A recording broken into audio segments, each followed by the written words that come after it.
ॐ सहनाववतु सहनो भुनक्तु सह वीर्यं कर्वावहि तेजस्विनावधीतमस्तु मा विद्विषावहि। सभी को नमस्ते। प्यारे बच्चों, अभी पिछली वीडियो में हमने class 10th mathematics unit 3 pair of linear equations in two variables, इसका हमने परिचय दिया था, इसकी इंट्रोडक्शन की थी। यदि आपने देखी है तो बहुत अच्छी बात है, नहीं देखी है तो एक बार उसको ज़रूर देख लें। आज हम एक्सरसाइज 3.1 करेंगे। Exercise 3.1।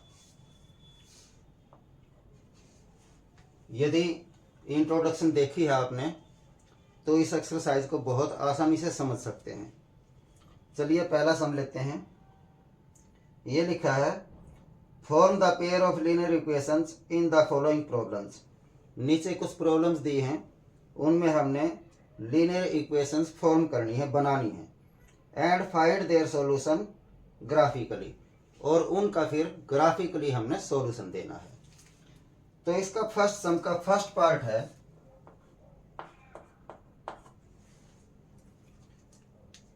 10 students of class 10th took part in A mathematical quiz. Class 10th के 10 बच्चों ने एक मैथमेटिकल क्विज में हिस्सा लिया है। If the number of girls is 4 more than the number of boys. साथ में ये भी कहा है कि लड़कियों की संख्या लड़कों की संख्या से 4 ज्यादा है, 4 अधिक है। फिर कहा है find the number of boys and girls who took part in the quiz. हमने बॉयज और गर्ल्स का नंबर बताना, संख्या बतानी है कि कितने बॉयज और कितनी गर्ल्स हैं जिन्होंने मैथमेटिक्स क्विज में हिस्सा लिया है। तो ऐसे सम में हम पहले इक्वेशन बनाते हैं और मान लेते हैं नंबर ऑफ बॉयज है x और नंबर ऑफ गर्ल्स है y। अब पहली लाइन में कहा है कि 10 students of class 10th, total student 10th है, 10 हैं, जिसमें लड़के भी हैं और लड़कियां भी हैं। तो क्वेश्चन के अनुसार, अकॉर्डिंग टू क्वेश्चन, लड़के और लड़की दोनों मिलाकर के 10 हैं, यानी x और y को यदि मिला दिया जाए तो ये इक्वल टू हो जाता है 10। ये बन गई एक इक्वेशन। दूसरी लाइन में कहा है if the number of girls is 4 more than number of boys. जो गर्ल्स का नंबर है, गर्ल्स है y, वो बॉयज से 4 ज्यादा है, यानी गर्ल्स में से यदि बॉयज को हम माइनस कर दें तो वो इक्वल टू 4 आ जाएगा। ये इक्वेशन नंबर हो गई 2। इक्वेशन बन गई।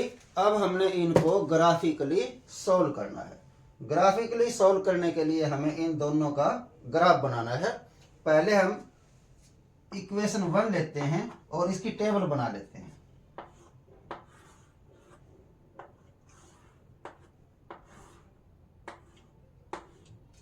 इसमें x लेंगे, इसमें y लेंगे।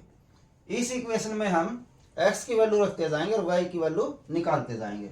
मान लेते हैं x की वैल्यू रखते हैं 1, तो यहां रख दिया 1, 1 उधर जाकर के हो जाएगा माइनस, 10 माइनस 1 हो जाएगा 9। तो 9 आ गई y की वैल्यू। लेकिन 9 मैं जब बोर्ड पर ग्राफ बनाऊंगा तो 9 तक नंबर डालना थोड़ा संभव नहीं है, इसलिए हम थोड़ा नंबर बढ़ा लेते हैं।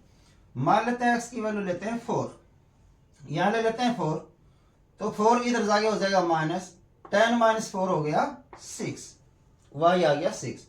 मान लेते हैं x की वैल्यू लेते हैं हम 5, तो यहां x की वैल्यू रखेंगे 5, इधर जाके हो जाएगा माइनस, 10 माइनस 5 हो जाएगा 5, यानी y की वैल्यू आ जाएगी 5। ये टेबल बन गई इक्वेशन 1 की। अब हम इक्वेशन 2 की टेबल बनाते हैं।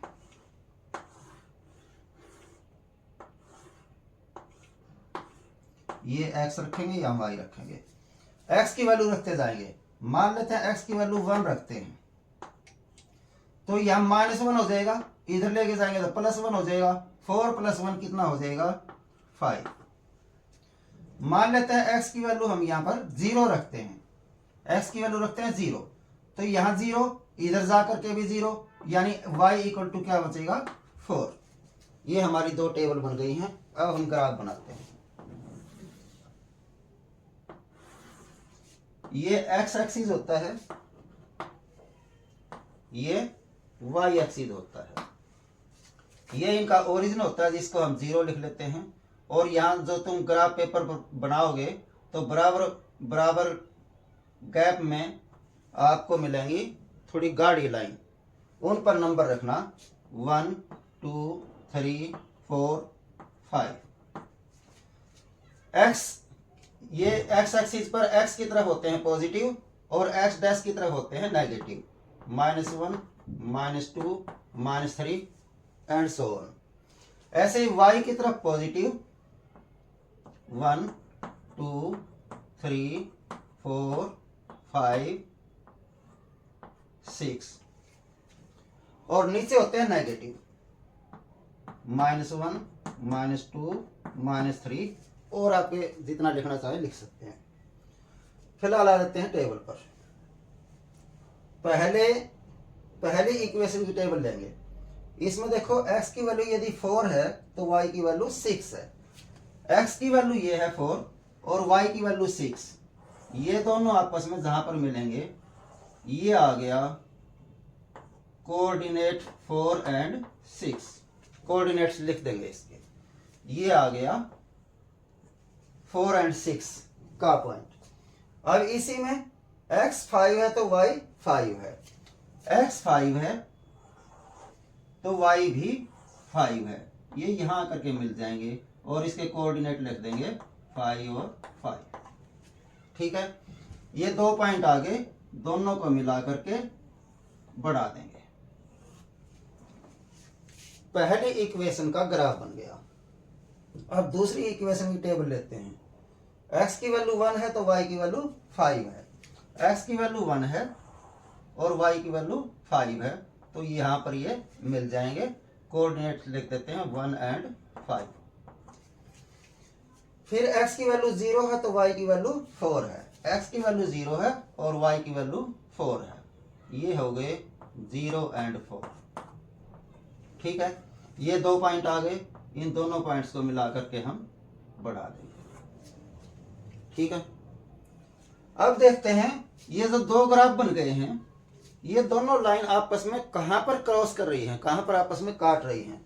यहां ये जो पॉइंट है, ये यहां पर देखते हैं, यहां आ गई y की वैल्यू और यहां आ गई इधर x की वैल्यू। इसमें x देखो कितना आ गया, ये देखो ये 3 आ गया और y आगे 6 से आगे है 7 है, यानी इसमें x की वैल्यू आ गई 3 और y की वैल्यू आ गई 7।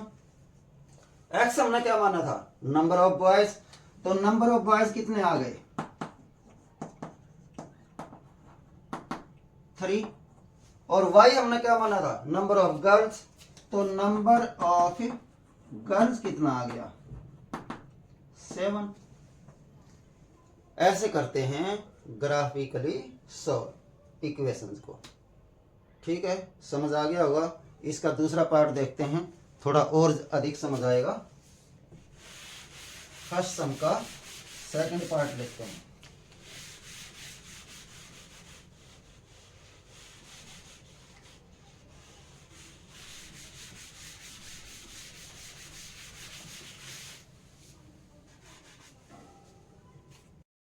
अब लेते हैं सेकंड सम का, फर्स्ट सम का सेकंड पार्ट।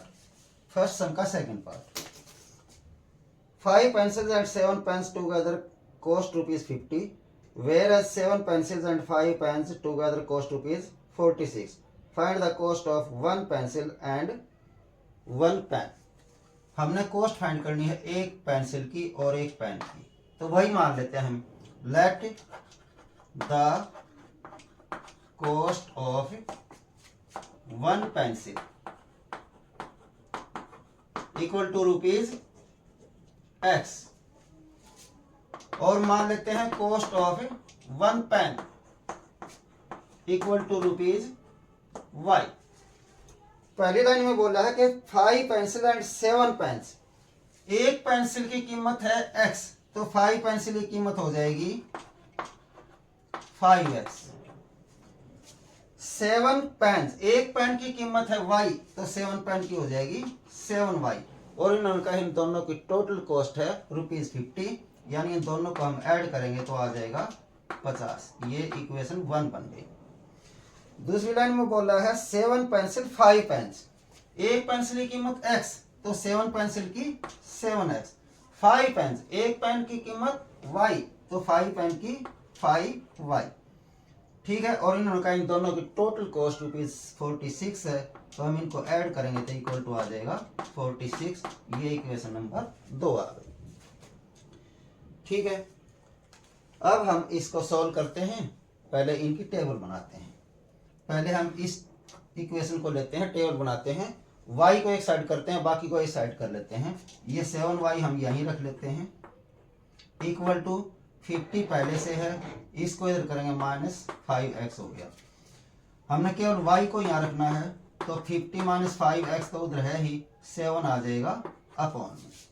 अब बनाते हैं इसकी टेबल।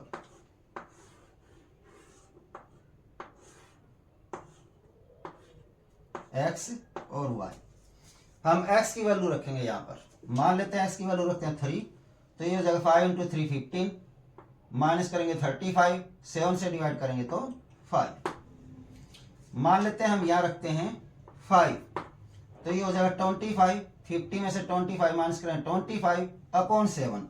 अब 25 को यदि 7 से डिवाइड करते हैं तो 7 के 21 बच जाएंगे 4, उतारेंगे 0 पॉइंट लगा करके, 7 × 6 = 42, 7 में से 35 ज़्यादा कम हो गया, 7 × 6 = 42, तो ये आ गया 3.6।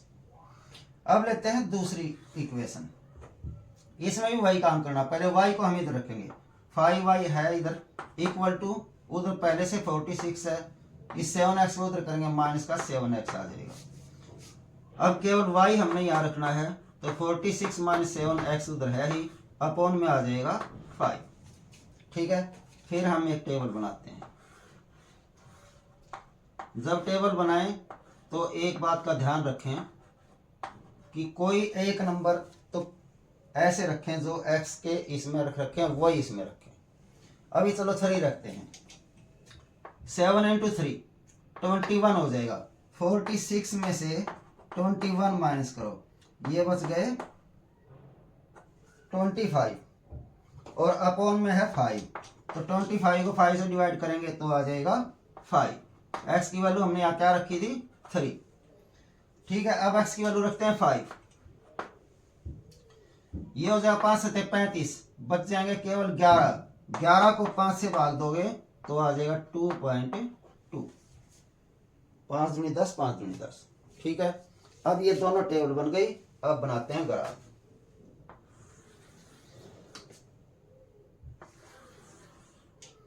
ये x एक्सिस है, ये y एक्सिस है, और इसमें देखो हाईएस्ट नंबर हमारा 5 है, तो हम 5 कम से कम 5 तक जरूर लिखेंगे। ये इनका ओरिजिन है 0, बराबर बराबर गैप पर 1 2 3 4 5 कम से कम रखना है। 1 2 3 4 5 कम से कम रखना है। -1 -2 -3, माइनस के तो उसमें है ही नहीं, तो हमारी इच्छा है जितने रखना चाहें, -1 -2 -3। अब बनाते हैं ग्राफ पहली टेबल का। x की वैल्यू 3, y की वैल्यू 5, x की वैल्यू 3, y की वैल्यू 5, ये आ गया। इसके कोऑर्डिनेट्स लिख देते हैं 3 और 5। इसी टेबल में x की वैल्यू 5 है तो y की वैल्यू 3.6 है। x की वैल्यू 5 है, y की वैल्यू 3.6 है, जो बीच में होता है वो 3.5 होता है, उससे एक लाइन और आगे लेंगे तो ये आ जाएगा, ये आ गया, जिसमें x की वैल्यू 5 है, y की वैल्यू 3.6 है।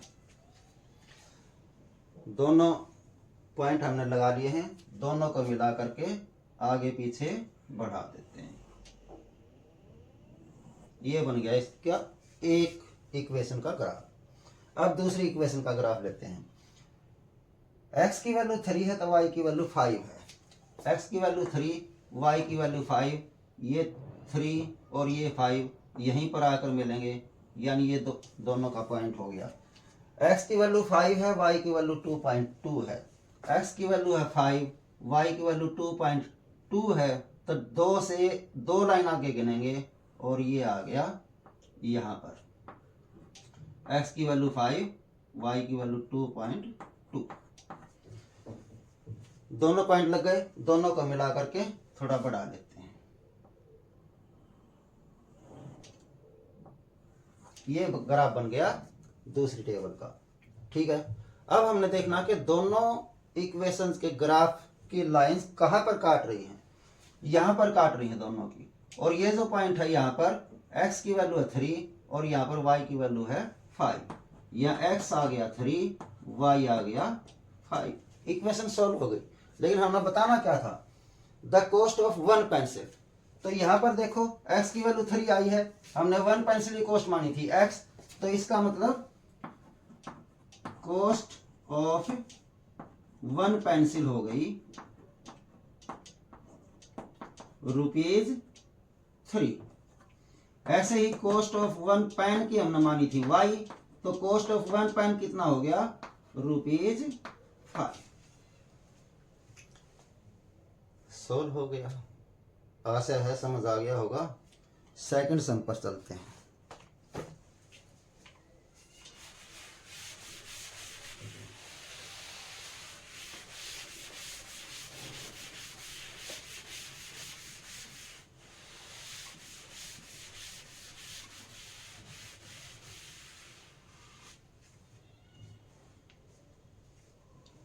सेकंड सम में क्या है, on comparing the ratios A1/A2, B1/B2 and C1/C2, इनको कंपेयरिंग करके find out whether the lines representing the following pairs of linear equations intersect at A point. ये हमने चेक करके, रेशियोज को चेक करके बताना है कि वो जो दोनों लाइंस हैं वो एक पॉइंट पर इंटरसेक्ट कर रही है, या पैरेलल है, या कोइंसिडेंट है। जबकि सेकंड सम के फर्स्ट पार्ट में जो इक्वेशन दी है वो है 5x - 4y + 8 = 0। 5x + 4y + 8 = 0। ये 5x - 4y है। 5x - 4y + 8 = 0 and 7x + 6y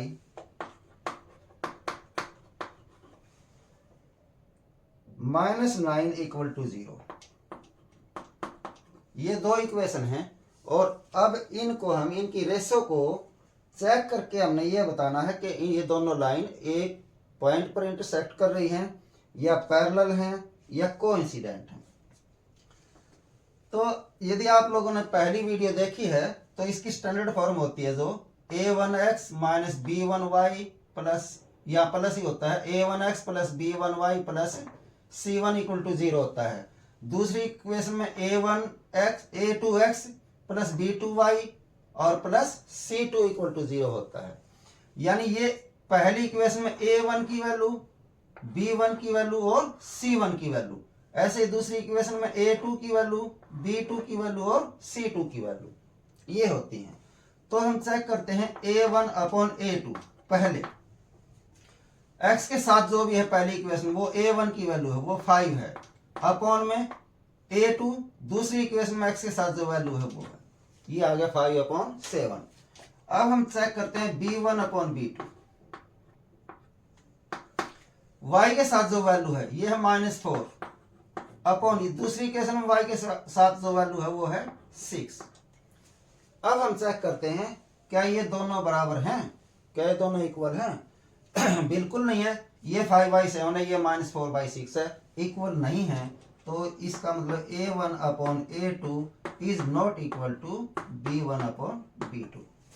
यानी पहली रेशो दूसरी रेशो के इक्वल नहीं है।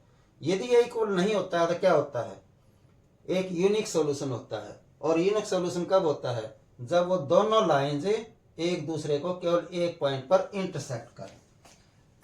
तो हम क्या क्या कहेंगे, देयरफॉर द लाइंस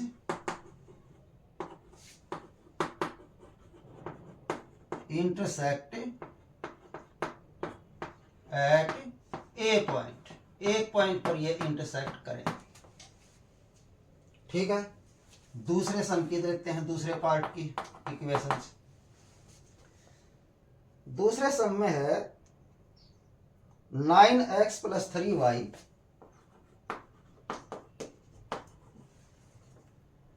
+ 12 = 0। दूसरी इक्वेशन है 18x + 6y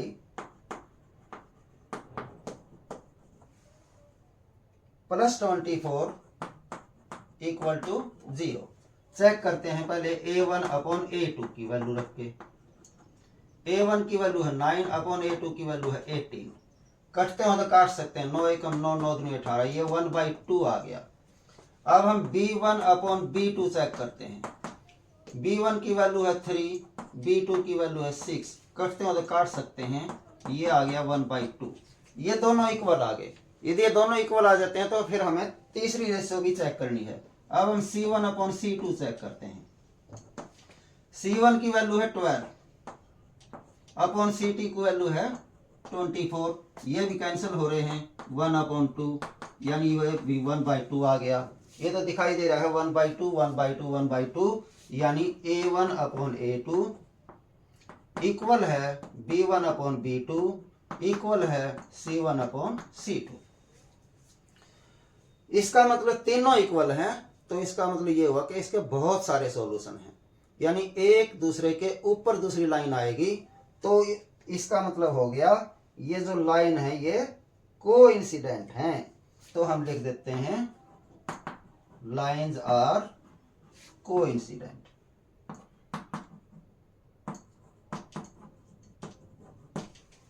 ठीक है, ये भी समझ आ गया होगा। अब लेते हैं थर्ड पार्ट को।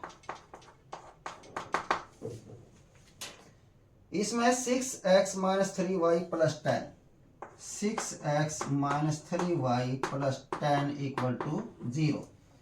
और दूसरी इक्वेशन है 2x - y + 9, 2x - y + 9 = 0, 2x - y + 9 = 0। ठीक है, तो अब इसमें चेक करते हैं रेशियोज को। a1/a2 लेते हैं पहले।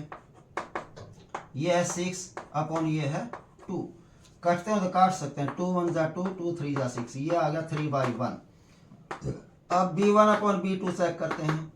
b1 की वैल्यू है -3 और b2 की वैल्यू है -1। इसमें माइनस से माइनस कट रहा है, तो ये भी आ गया 3/1। ये भी 3/1, ये भी 3/1, दोनों इक्वल आ जाते हैं। तो हम तीसरी भी रेशो चेक करते हैं, c1/c2 चेक करते हैं। c1 है 10/c2 है 9, ये आ गया 10/9। ध्यान दें, ये 3/1 ये 3/1, लेकिन ये 10/9 है। इसका मतलब वो इक्वल नहीं है, ये दोनों इक्वल हैं। तो हम लिख सकते हैं a1/a2 इक्वल टू b1/b2 और is not equal to c1/c2। और जब पहली दोनों रेशो इक्वल हो लेकिन तीसरी इक्वल ना हो, तो उसमें क्या होता है, कोई भी सॉल्यूशन नहीं होता है। और जब कोई भी सॉल्यूशन ना हो तो उसको हम बोलते हैं लाइंस हैं पैरेलल। कोई भी सॉल्यूशन कब नहीं होगा, जब ग्राफ में दोनों लाइंस आ जाएं पैरेलल, ऐसे। तो हम कहेंगे इसमें लाइंस आर पैरेलल। ठीक है, समझ आ गया होगा, आसान सा है। अगले सम पर चलते हैं, थर्ड सम पर।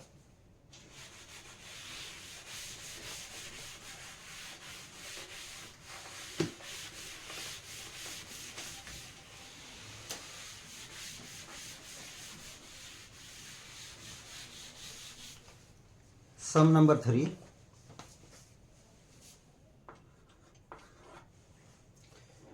ये इसमें कहा है on comparing the ratios A1 upon A2, B1 upon B2, C1 upon C2, find out whether the following pairs of linear equations are consistent or inconsistent। अब हमने ये बताना है रेशियो को चेक करके कि लाइन वो जो हैं दोनों लीनियर इक्वेशन की लाइन जो बनेंगी वो कंसिस्टेंट हैं या इनकंसिस्टेंट हैं। तो पहला पार्ट देखते हैं इसका। इसमें इक्वेशन दिया है 3x plus 3y equal to 5। 3x plus 2y है, 3x plus 2y equal to 5। और इसकी दूसरी इक्वेशन है 2x minus 3y equal to 7। अब हमने इनको चेक करना है, पहले इनकी रेशो चेक करते हैं। पहले रेशो लेते हैं A1 अपॉन A2। A1 है 3 अपॉन y में है 2। अब लेते हैं B1 अपॉन B2। B1 की वैल्यू है 2 और B2 की वैल्यू है -3। क्या ये इक्वल है? ये 3/2 है, ये 2/3 है। इक्वल नहीं है तो पहले लिखो A1 upon A2 is not equal to B1 upon B2। और यदि इक्वल नहीं है तो इनका केवल एक ही सॉल्यूशन होता है, यूनिक सॉल्यूशन होता है, और जिसका सॉल्यूशन है वो होती है कंसिस्टेंट। ठीक है, तो इसमें लिखेंगे हम लाइन्स आर या इक्वेशंस आर कंसिस्टेंट। इसमें पूछा था pair of linear equations are consistent, तो हम लिखेंगे equations linear equations are consistent.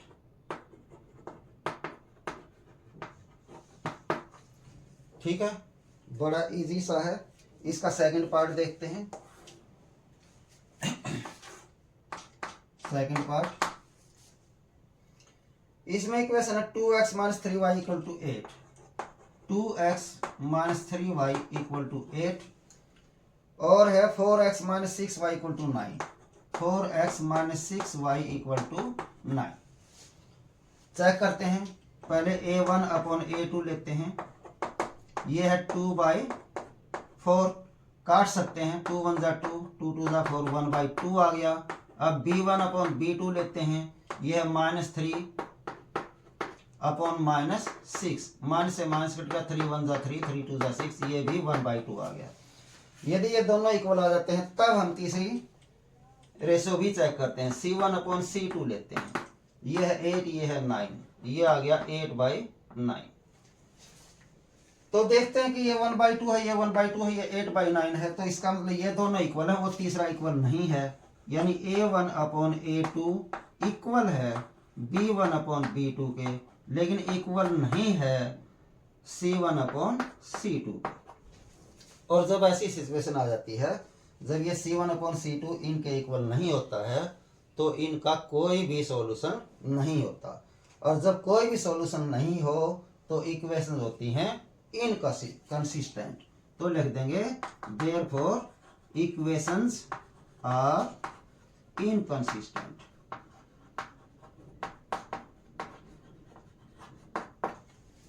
ठीक है, ये भी समझ आ गया होगा। तीसरा पार्ट लेते हैं। इसमें है 3/2x प्लस 5/3y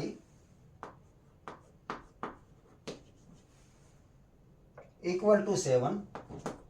एक इक्वेशन है। दूसरी इक्वेशन है 9x minus 10y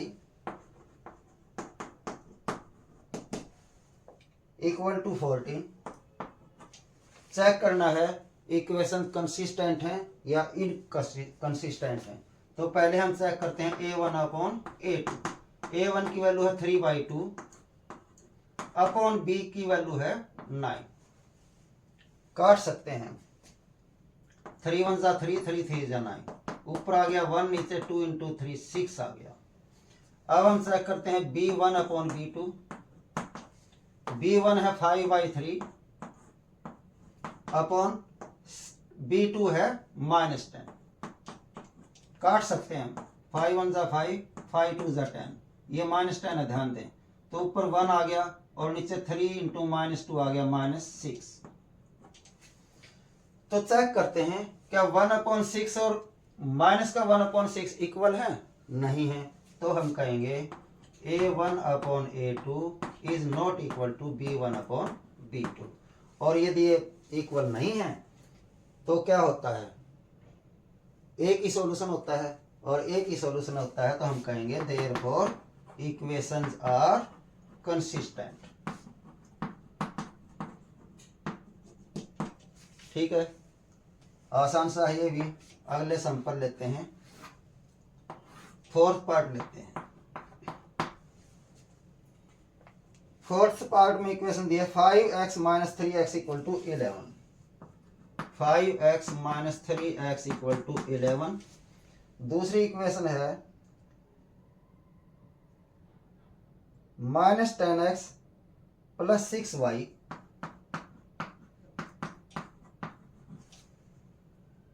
-10x + 6y = -22। ठीक है, 5x - 3y = 11, -10x + 6y = -22। अब बताना है ये कंसिस्टेंट है या इनकंसिस्टेंट है। चेक करते हैं पहले A1/A2।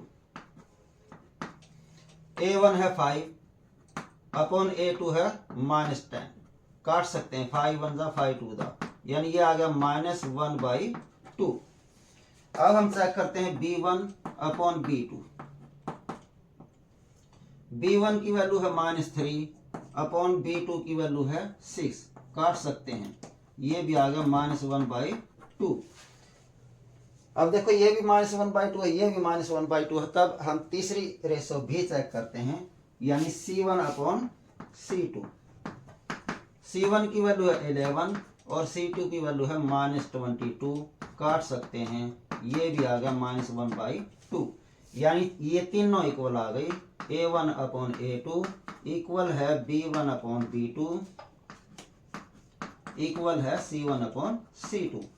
और जब तीनों इक्वल होती हैं तो क्या होता है, बहुत सारे सॉल्यूशन होते हैं, और यदि इक्वेशंस के सॉल्यूशन हैं तो वो इक्वेशन होती है कंसिस्टेंट। तो हम कहेंगे therefore equations are consistent.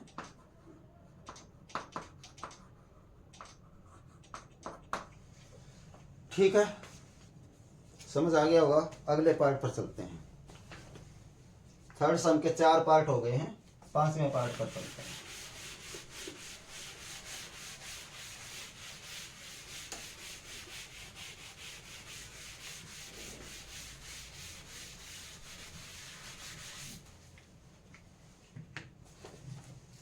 Third सम का 5th पार्ट। इसमें इक्वेशन दी है 4/3x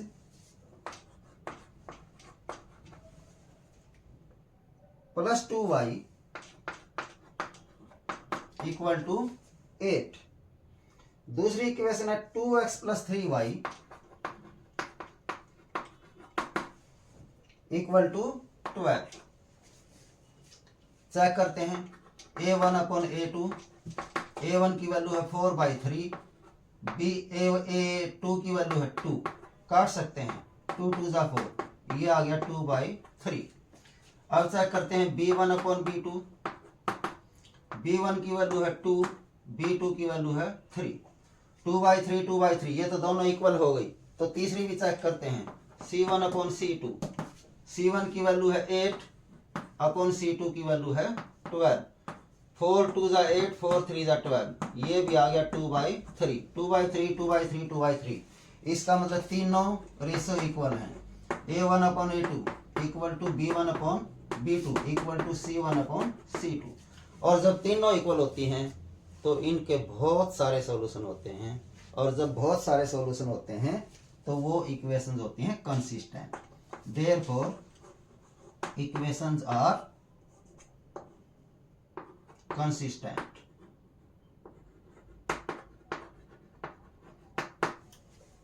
ठीक है, ये इसके 5 पार्ट थे। आशा समझ आ गए होंगे, आसान है, बस रेशियो को कंपेयर करना है। अगले सम पर चलते हैं। सम नंबर 4 ये है, which of the following pairs of linear equations are consistent, inconsistent, if consistent obtain the solution graphically. फिर से वही चेक करना है, कंसिस्टेंट है या इनकंसिस्टेंट है, और ये कहा यदि कंसिस्टेंट है तो ही ग्राफ बनाना है। तो लेते हैं इसका फर्स्ट पार्ट। इक्वेशन है x plus y equal to 5,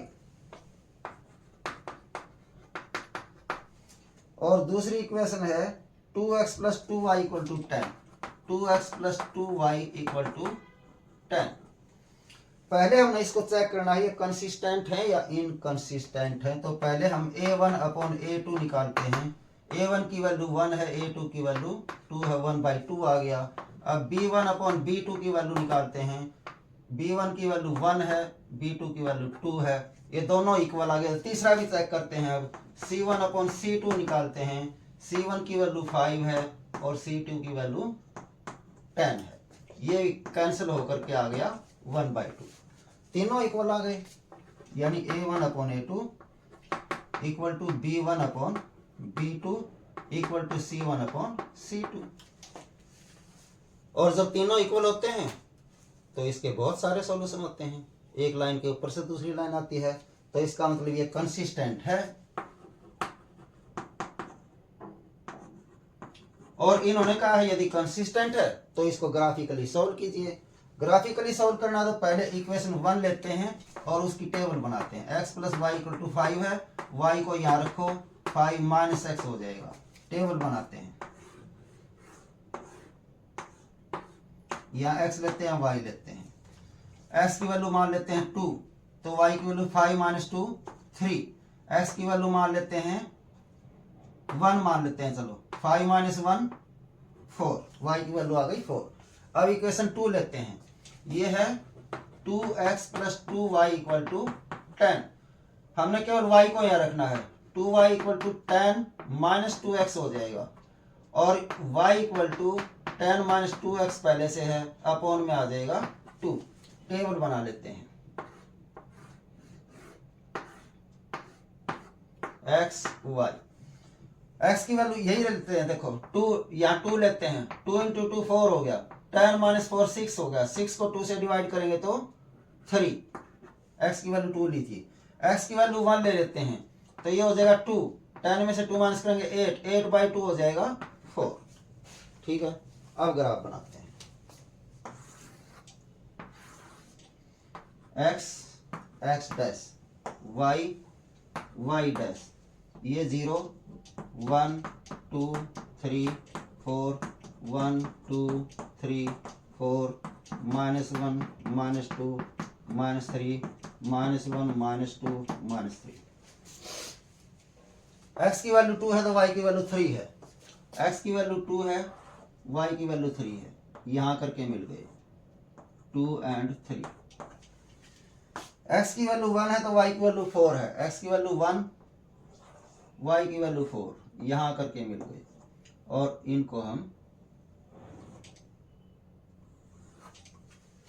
मिला देते हैं और आगे पीछे बढ़ा देते हैं। दूसरी टेबल बनाते हैं, x इक्वल टू 2 तो y equal to 3, x equal to 2 है तो y इक्वल टू 3 है, x 2 है तो y 3 है, ये तो यहीं मिलेंगे। फिर x की वैल्यू 1 है तो y की वैल्यू 4 है, x की वैल्यू 1 और y की वैल्यू 4, ये भी यहीं मिलेंगे।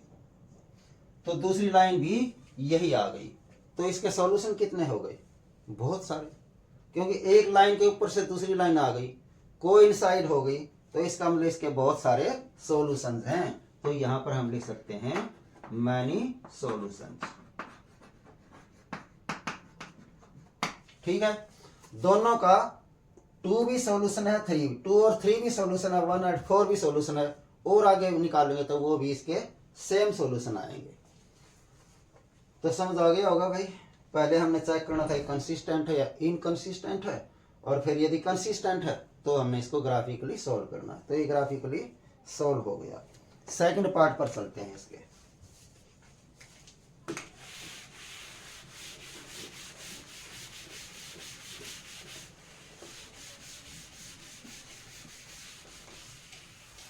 फोर्थ सम का सेकंड पार्ट। इसमें इक्वेशन दी है x minus y equal to 8। एक इक्वेशन है x minus y equal to 8। दूसरी इक्वेशन है 3x minus 3y equal to 16। 3x minus 3y equal to 16। Check करते हैं वही पहले। a1 अपॉन a2 निकालते हैं पहले। ये 1 अपॉन 3। b1 अपॉन b2 निकालते हैं। ये -1 अपॉन -3। -1 अपॉन -3। माइनस से माइनस कैंसिल हो जाता है। 1/3 1/3। यदि ये दोनों इक्वल है, तीसरा भी चेक करते हैं फिर। c1 upon c2। यह है 8 अपॉन 16। ये हो गया 1/2। तो 1/3 1/3 1/2। इसका मतलब a1 अपॉन a2 तो इक्वल है b1 अपॉन b2 के, लेकिन इक्वल नहीं है c1 अपॉन c2 के। और यदि c1 अपॉन c2 इनका इक्वल नहीं होता है तो इनके कोई भी सॉल्यूशन नहीं होते हैं। और यदि इनका कोई भी सॉल्यूशन नहीं हो तब ये इनकंसिस्टेंट होता है। तो लिख देंगे हम इक्वेशंस आर इनकंसिस्टेंट। और यदि इक्वेशन इनकंसिस्टेंट हैं तो हमने ग्राफ बनाना नहीं है, क्योंकि इसमें स्पेशल कहा गया है कि यदि इक्वेशन कंसिस्टेंट हैं तो ही उसको ग्राफिकली सॉल्व करना है। समझ आ गया होगा। अगला पार्ट चलते हैं।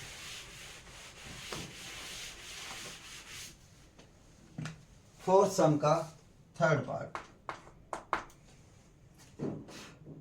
ये दिया है 2x plus y equal -6। 2x plus y -6 equal to 0। और दूसरी इक्वेशन है इसकी 4x minus 2y। 4x minus 2y minus 4 equal to 0। तो पहले इसको चेक करते हैं कंसिस्टेंट है या नहीं है। तो पहले निकालते हैं a1 अपॉन a2।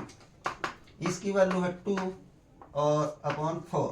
काट सकते हैं भाई, 1/2 आ गई। अब b1 अपॉन b2 निकालते हैं। b1 की वैल्यू है 1, b2 की वैल्यू है -2। क्या ये इक्वल हैं? ये 1/2 है, ये -1/2 है, इक्वल नहीं है। तो हम कहेंगे a1 upon a2 is not equal to b1 upon b2। और यदि ये इक्वल नहीं है तो इसका मतलब इसके सॉल्यूशन है, इसका सॉल्यूशन है, एक ही सॉल्यूशन है, यूनिक सॉल्यूशन है। इसका मतलब ये कंसिस्टेंट है। जब भी सॉल्यूशन होंगे, चाहे एक हो या बहुत सारे हो, तो उसका मतलब होगा वो कंसिस्टेंट है इक्वेशन। यदि कंसिस्टेंट है तो हमने इसका ग्राफ बनाना है।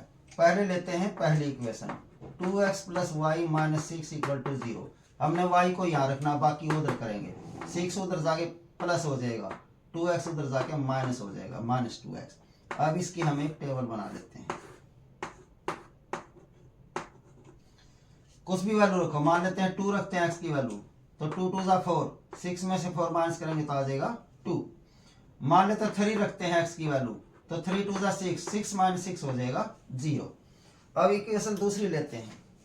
दूसरी इक्वेशन है हमारी 4x minus 2y minus 4 equal to 0। हमने y को यहाँ रखना है, -2y इक्वल टू, ये इधर जाके प्लस हो जाएगा, ये इधर जाके -4x हो जाएगा। हमने सिर्फ y को रखना है, 4 माइनस 4x अपॉन में कितना है, -2 आ जाएगा। और आसान करने के लिए इन दोनों में से हम, देखो ये 2 है नीचे, तो ऊपर से 2 ही कॉमन ले लेते हैं बस। यहाँ से बच जाएगा 2 माइनस, यहाँ से बच जाएगा 2x अपॉन में है -2। ठीक है। अब 2 से 2 कैंसिल हो गया, ये केवल माइनस यहाँ बच गया, माइनस इंटू 2 माइनस 2x। या अब ब्रैकेट भी खोल देते हैं, ये हो जाएगा -2 और ये माइनस माइनस प्लस हो जाएगा +2x। अब हम इसकी टेबल बना सकते हैं, आसानी से टेबल बन जाएगी। यही वैल्यू रखते हैं, पहले x की वैल्यू रखते हैं 2। तो हो जाएगा 2 इंटू 2 4 हो जाएगा, 4 माइनस 2 2 आ जाएगा। अब रख लेते हैं हम x की वैल्यू 3, 3 इंटू 2 6 हो गया, 6 माइनस 2 हो गया 4।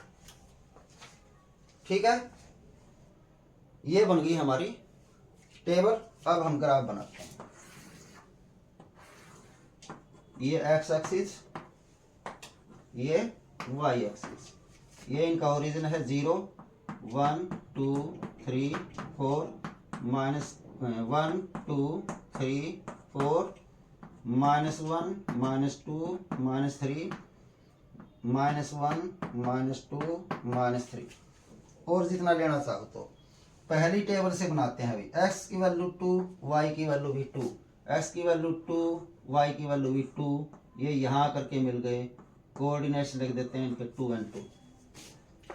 x की वैल्यू 3, y की वैल्यू 0, x की वैल्यू 3 और y की वैल्यू 0, तो दोनों यहाँ पर आकर के मिल जाएंगे।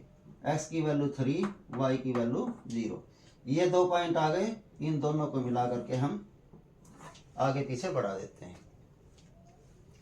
दूसरी टेबल, x की वैल्यू 2 है तो y की वैल्यू 2 है, x की वैल्यू 2, y की वैल्यू 2, दोनों यहीं पर आकर के मिलेंगे। x की वैल्यू 3 है, y की वैल्यू 4 है, x की वैल्यू है 3 और y की वैल्यू है 4, ये यहाँ आकर के मिल जाएंगे। कोऑर्डिनेट्स लिख देते हैं 3 and 4। अब ये 2 पॉइंट आ गए, दोनों को मिला करके बढ़ा देते हैं। ठीक है, ये ग्राफ बन गया।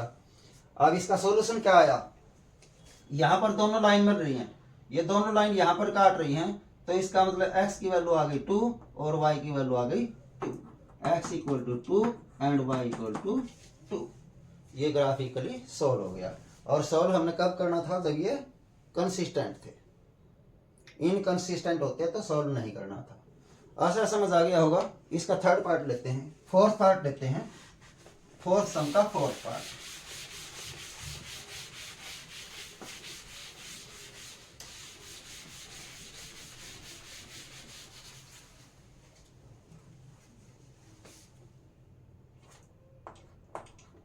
फोर्थ पार्ट, ये इक्वेशन दिया 2x minus 2y equal to 2, 2x minus 2y equal to 2,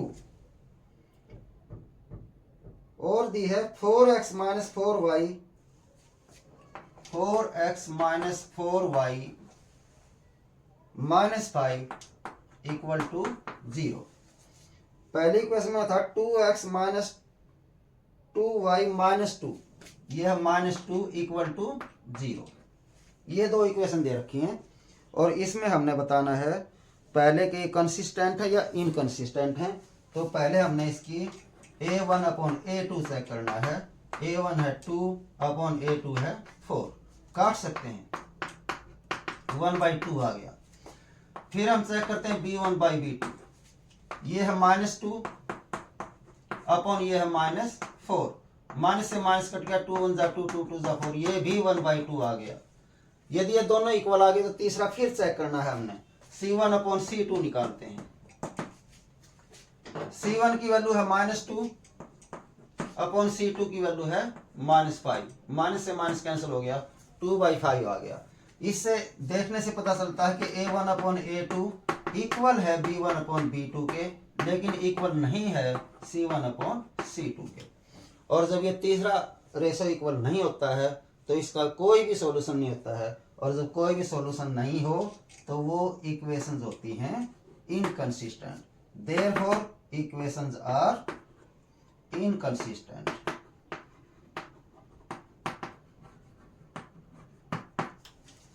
ठीक है, बहुत ही आसान आसान से सवाल हैं, जरूर समझ आ गए होंगे। 5वें सवाल पर चलते हैं।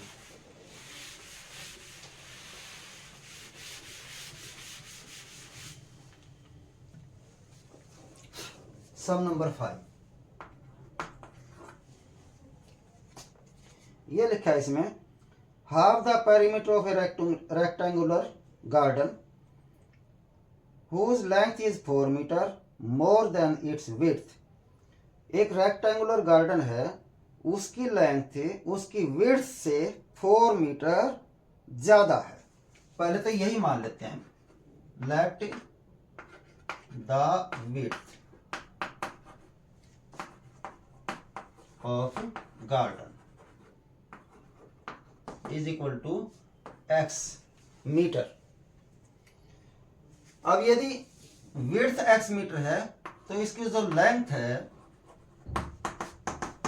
वो इससे 4 मीटर मोर है, इससे 4 मीटर मोर है, तो x प्लस 4 हो जाएगी इसकी विड्थ। और ये कहा है इसमें find the dimensions of the garden, इसकी डायमेंशंस हमने फाइंड करनी है। एक तो हम इस तरीके से फाइंड कर सकते हैं, पहले इस तरीके से ही कर देता हूं, अब लिख लिया है तो अब ये पहली लाइन में कहा half the perimeter of the rectangle garden is 36 metre. इसका जो पेरीमीटर है इसका हाफ इक्वल टू है 36 मीटर के, ठीक है। पेरीमीटर का half of perimeter, half of perimeter, तो पेरीमीटर का हाफ करेंगे तो वो कितना आना चाहिए, 36 मीटर आना चाहिए। और ये 1/2 ऐसे कैसे, पेरीमीटर हम कैसे करते हैं, 2 into length plus breadth, 2 into length plus breadth, चलो एक लाइन में लिख देता हूं, लेंथ प्लस ब्रेड्थ, और इक्वल टू हमारा 36 है। ये 1/2 ऐसे कैसे, 2 इंटू लेंथ कितनी मानी हमने, x प्लस 4, और प्लस ब्रेड्थ कितनी मानी, x, ठीक है, और इक्वल टू कितना है 36। ये हो गया, 2 से 2 कैंसिल हो गया, बाकी बच गया x plus x 2x plus 4 equal to 36। इसको सॉल्व करके x की वैल्यू निकाल लेते हैं, 2x इक्वल टू 36, 4 इधर आके माइनस हो जाएगा, तो 2x इक्वल टू 36 माइनस 4 हो गया 32, तो x इक्वल टू हो जाएगा 32/2 यानी 16। और x हमने क्या माना था, विड्थ, तो इसका मतलब इसकी विड्थ आ गई 16 मीटर, और इसकी लेंथ कितनी होगी,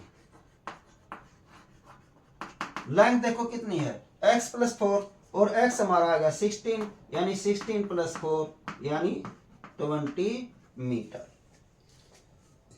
ठीक है। एक तो ये तरीका हो गया इसका सॉल्व करने का। इसी का एक दूसरा तरीका भी बता देता हूं, ये तो समझ आ गया होगा, बहुत आसान सा है। यदि हम 2 वेरिएबल्स का प्रयोग करते हैं तो हम क्या करते हैं, चलो विड्थ मान ली x, लेंथ मान लेते हैं y। पहली लाइन में कहा है कि इसके पेरीमीटर का हाफ 36 के इक्वल है, तो वही करना है, half of perimeter is equal to 36 metre, यानी 1/2 इंटू पेरीमीटर होता है 2 into length plus breadth equal to 36।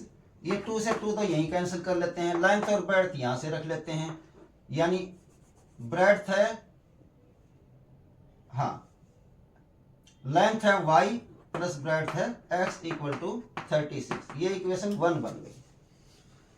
और दूसरी लाइन में कहा है इन्होंने कि इसकी जो लेंथ है वो ब्रेड्थ से 4 मीटर ज्यादा है। इसकी जो ये लेंथ है y, ये इससे 4 मीटर ज्यादा है, तो दो तरीके, या तो इसमें ही 4 इक्वल जोड़ दो, इक्वल हो जाएगा, या इसमें से 4 माइनस कर दो तो भी इक्वल हो जाएगा। क्योंकि ये 4 ज्यादा है तो इसमें से 4 माइनस कर दो, x से इक्वल हो जाएगा, या x में 4 जोड़ दो तब भी इक्वल हो जाएगा। ये इक्वेशन नंबर 2 हो गई, ठीक है। इसको भी ऐसे ही लिख लेते हैं, ये हो जाएगा y minus x equal to 4 को उधर करेंगे 4, ये इक्वेशन नंबर 2 बन गई। अब इन दोनों इक्वेशन को सॉल्व करते हैं, एक इक्वेशन के नीचे दूसरी इक्वेशन रख लेते हैं, इक्वल टू है 4। ये देखो ये कैंसिल हो गया, ये 2y आ गया, ये कितना आ जाएगा 40, ठीक है। तो y इक्वल टू कितना आ गया 40/2, कितना आ गया 20, और y हमने माना है लेंथ, लेंथ आ गई 20 मीटर, लेकिन हमने x भी निकालना है, तो y की वैल्यू हम इक्वेशन 1 में रख लें या 2 में रख लें तो सोल्व हो जाएगा, x की वैल्यू आ जाएगी। मान लेते हैं इसी में रखते हैं, चलो put y equal to 20 in equation 2। तो y की जगह रखते हैं 20 माइनस एक्स इक्वल टू है 4, या माइनस एक्स इक्वल टू 4 इस 20 को इधर करें माइनस 20 हो जाएगा, तो minus x equal to minus 16 और माइनस से माइनस कैंसिल हो गया, एक्स आ गया 16। हमने एक्स माना था विड्थ, तो इसकी विड्थ आ गई 16 मीटर और इसकी लेंथ आ गई, हमने लेंथ माना था y और y की वैल्यू आ गई 20, तो लेंथ आ गई इसकी 20 मीटर। ठीक है, बहुत ही आसान सवाल है, दो तरीके से समझा दिया है, जो अच्छा लगे आप वो कर सकते हैं। इसमें ये तो कहा नहीं था ग्राफिकली सॉल्व करना है, इसलिए हमने ऐसे इक्वेशंस को सॉल्व कर लिया। 6 सम पर चलते हैं। छठा सवाल ये लिखा है, given the linear equation 2x plus 3y minus 8 equal to 0, 2x plus 3y minus 8 equal to 0 equation दे रखी है।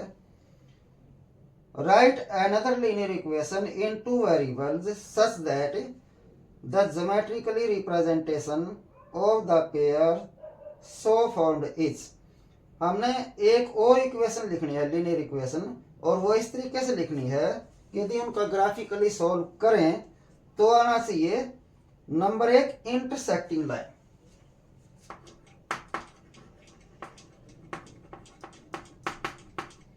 इंटरसेक्टिंग लाइन, और दूसरा आना चाहिए पैरेलल लाइंस,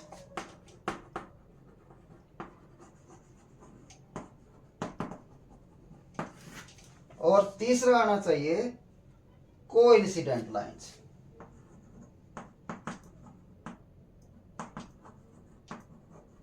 कोइंसिडेंट लाइंस आनी चाहिए।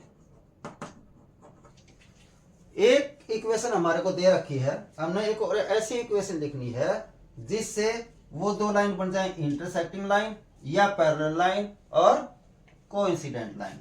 हमारे पास जो इक्वेशन है वो है 2x plus 3y minus 8 equal to 0। अब पहले देखते हैं इंटरसेक्टिंग लाइन कब होती है, जब a1 अपॉन a2 इक्वल नहीं हो b1 अपॉन b2 के, तो इंटरसेक्टिंग लाइन आ जाएगी।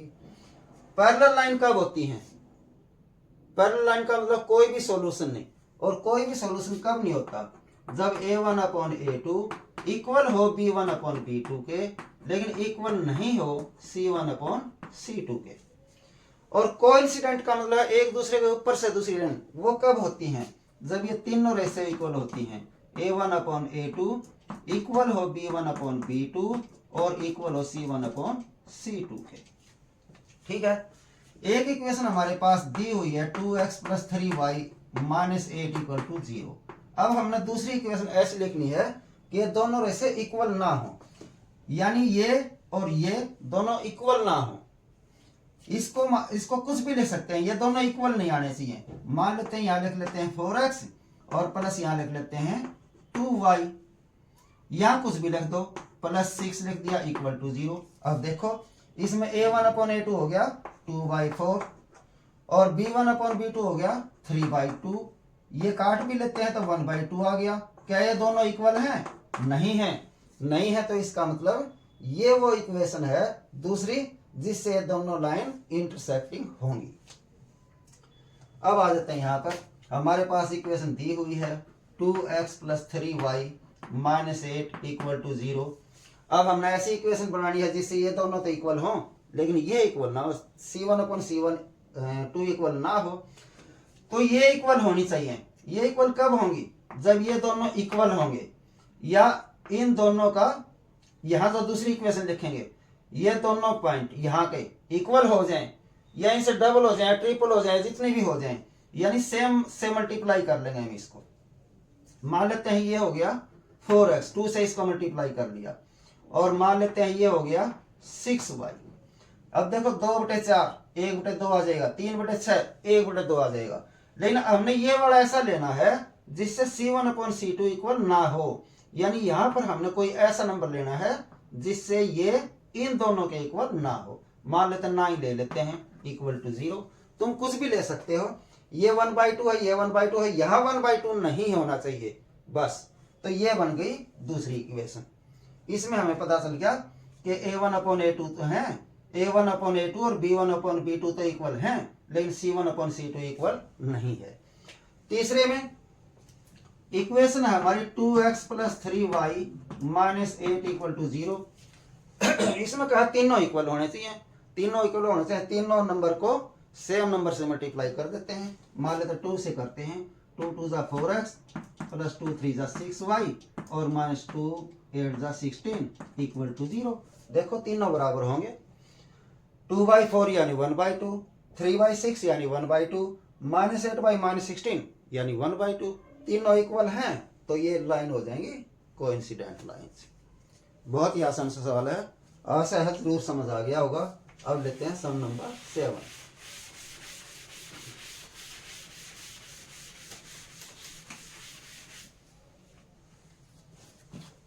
सेवंथ सम ये लिखा है, draw the graphs of the equation x - y + 1 = 0। x - y + 1 = 0 एक इक्वेशन दी है ये। And 3x + 2y - 12, 3x - 2y, 3x + 2y - 12 = 0 ये दूसरी इक्वेशन दी है। आगे लिखा है, determine the coordinates of the vertices of triangle formed by these lines and the x axis and shade the rectangular region. ये कहा है कि इन दोनों इक्वेशंस का ग्राफ बनाओ और उस ग्राफ में कोई ट्रायंगल बनेगी उसको शेड करो और उसके वर्टिसेस बताओ।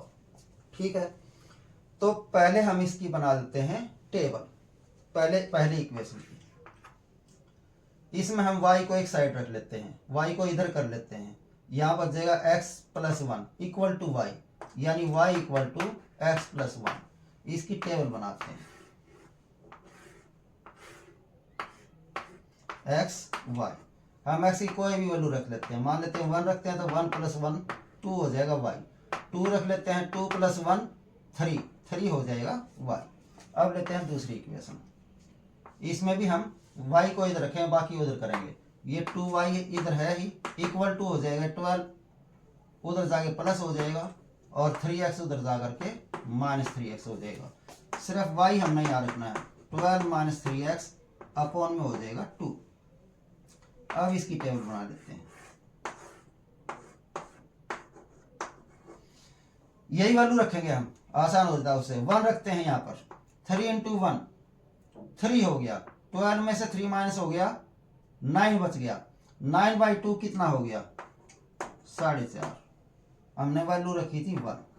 ठीक है, x की वैल्यू रखते हैं 2, 2 × 3 = 6, 12 में 6 माइनस करें 6 को 2 से डिवाइड करेंगे तो आ गया 3। ठीक है, टेबल बन गई। अब हमने ग्राफ बनाना है इसका।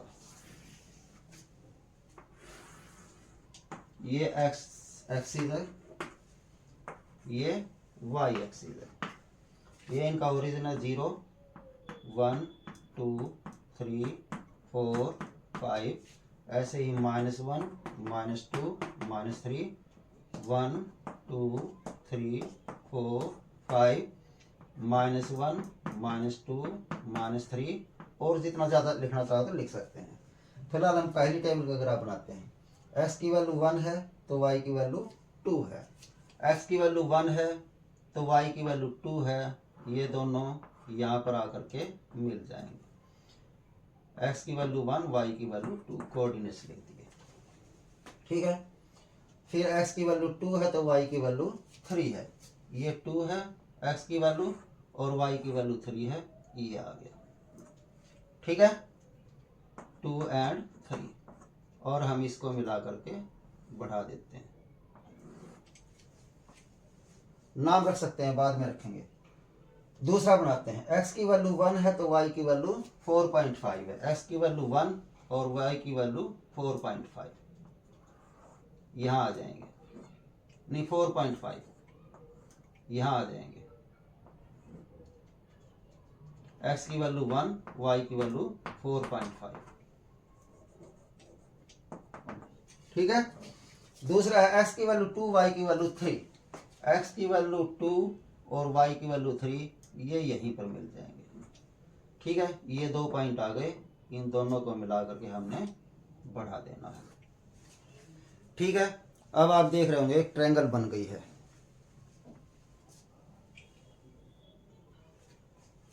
ये ट्रायंगल बन गई, देखो ये नाम रख लेते हैं। ये सेट करना है ऐसे, नाम रख लेते हैं। ये मान लेते हैं ए पॉइंट है, ये मान लेते हैं बी पॉइंट है, ये मान लेते हैं सी पॉइंट है।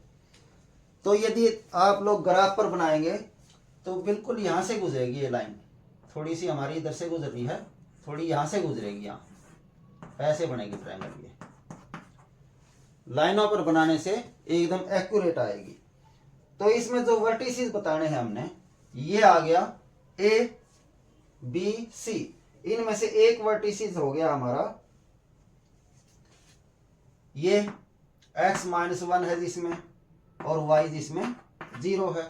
एक वर्टिसेस ये हो गया, और दूसरे वर्टिसेस में ये जो लाइन है,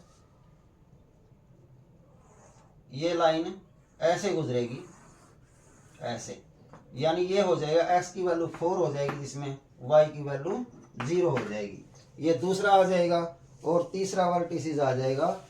तीसरे में देख लो, यहाँ पर ही मिल रहे हैं दोनों लाइनें, तो ये 3 है और ये 2 है, जिसमें x की वैल्यू 2 है और y की वैल्यू 3 है। ये 3 वर्टिसेस आ जाएंगे। फिर से सुन ले एक बार, 2 इक्वेशन दे रखी हैं, इसका हमने ग्राफ बनाना है, और इस ग्राफ में एक ट्रायंगल बन जाएगी। उस ट्रायंगल के वर्टिसेस बताने हैं, और उस ट्रायंगल को शेडिड करना है, ऐसे शेडिड कर देना है। ठीक है, तो पहले हम दोनों इक्वेशन की हम टेबल बनाएंगे। पहले इस इक्वेशन को लेते हैं, सोल्व करते हैं।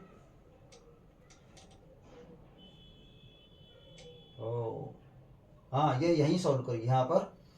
तो यहाँ y इधर ले लेते हैं तो हो जाएगा प्लस का, इधर बच जाएगा x+1, यानी y = x+1। सोल्व हो गया, टेबल बना दी। फिर दूसरी इक्वेशन को y को इधर रख करके सोल्व करके फिर टेबल बनाते हैं। ठीक है, टेबल में सेम नंबर रखना, आसानी होती है ग्राफ बनाने में, सॉल्यूशन निकालने में। ठीक है, दोनों के ग्राफ बनाए, जिसमें एक का ये एक लाइन ये बन गई थी और एक लाइन ये बन गई थी। फिर हमने इनके वर्टिसेस बताने हैं। तो इसमें देखो, x वाली लाइन को यहाँ काट रही है -1 पर, तो -1 हो गया, और यहाँ पर y की वैल्यू है 0, 0 हो गया। दूसरा ये यहाँ पर दोनों लाइन काट रही हैं, यहाँ x की वैल्यू 2 है और y की वैल्यू 3 है, तो 2 और 3 हो गया। तीसरा पॉइंट ये हो गया, जहाँ पर x की वैल्यू तो है 4 और y की वैल्यू है 0, x की वैल्यू 4 और y की वैल्यू 0। ये इसके वर्टिसेस आ गए। आशा समझ आ गया होगा। इसके साथ ही ये एक्सरसाइज यहीं पर समाप्त होती है। और यदि आपको समझ आता है तो लाइक कर दें, शेयर कर दें, और अपने दोस्तों में शेयर कर दें और सब्सक्राइब कर दें। इसके साथ ही आज हम यहीं पर रुकते हैं। आगे का अगली वीडियो में एक लंबा ओम बोल करके पढ़ाई से उठेंगे।